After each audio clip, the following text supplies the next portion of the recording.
जंगल सिर्फ पेड़ों और जानवरों का घर नहीं है। ये एक ऐसी जगह है जहाँ हर पल जीवन और मृत्यु का खेल चलता है। यहाँ वही टिकता है जिसके अंदर तूफानों से लड़ने की जिद होती है। आज की कहानी एक ऐसे ही जंगल की है, एक ऐसी कहानी जो शायद आपकी जिंदगी बदल दे।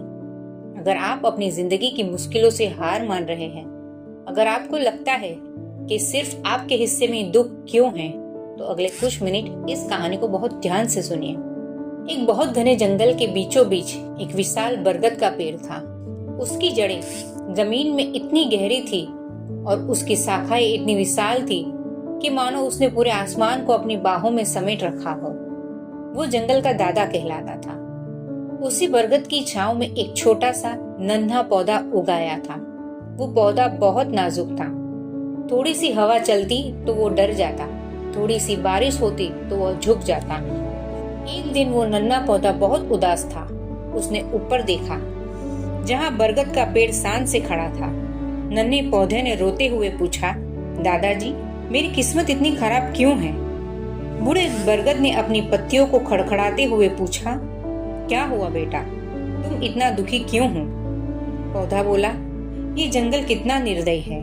यहाँ की हवा मुझे उखाड़ फेंकना चाहती है, बारिश मुझे डुबो देना चाहती है और जानवर मुझे कुचल देना चाहते हैं। मेरा जीवन सिर्फ संघर्ष क्यों है? देखो उन जंगली फूलों को जो झाड़ियों के पीछे सुरक्षित छिपे हैं। उन्हें कोई तकलीफ नहीं होती, मुझे ही इतनी तकलीफ क्यों?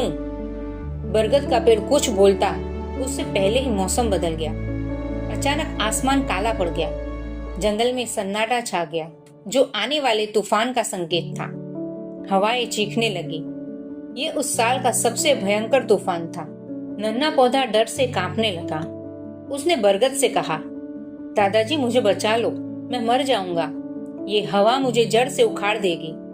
बरगद ने गंभीर आवाज में कहा, बेटा, अपनी जड़ों को जमीन में कसकर पकड़ लो, डरो मत, बस डटे रहो।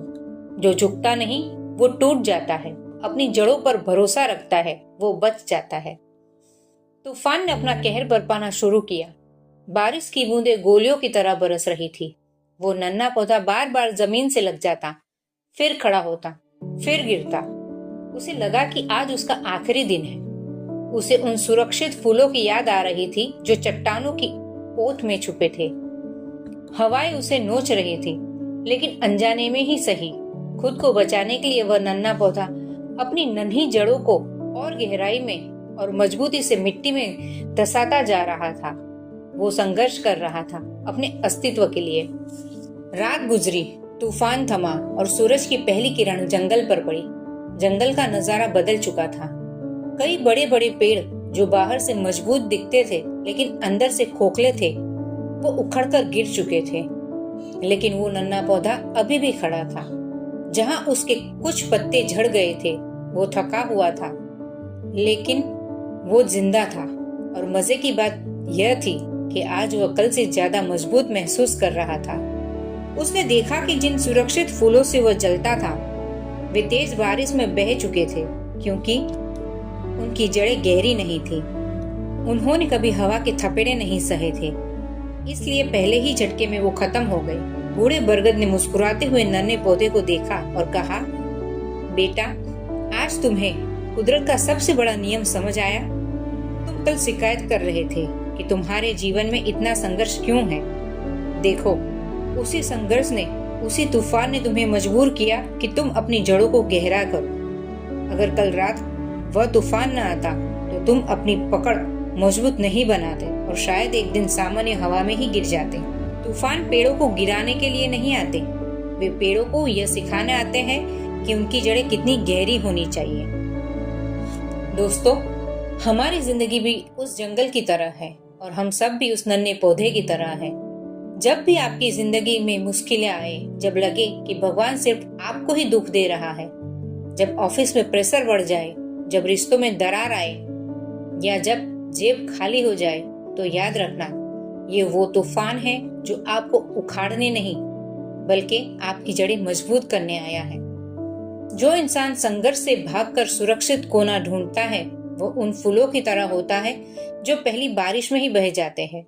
लेकिन जो सीना तान कर मुश्किलों का सामना करते हैं, उसकी जड़ें इतनी गहरी हो जाती है कि फिर जीवन का कोई भी तूफान उसे हिला नहीं सकता। इसीलिए मुश्किलों का शुक्रिया अदा करो। हर मुश्किल के बाद तुम पहले वाले इंसान नहीं रहोगे, तुम उससे कहीं ज्यादा ताकतवर बनकर निकलोगे। अगर आज आप किसी संघर्ष से गुजर रहे हो, अपनी जड़ों पर भरोसा रखें। अगर इस कहानी ने आपके दिल को छू लिया है तो वीडियो को लाइक करें और इसे किसी ऐसे दोस्त के साथ शेयर करें जिसे आज हिम्मत की जरूरत है। ऐसी ही कहानियों के लिए चैनल को सब्सक्राइब करना ना भूलें। मिलते हैं अगली कहानी में, तब तक अपने संघर्ष पर गर्व करो।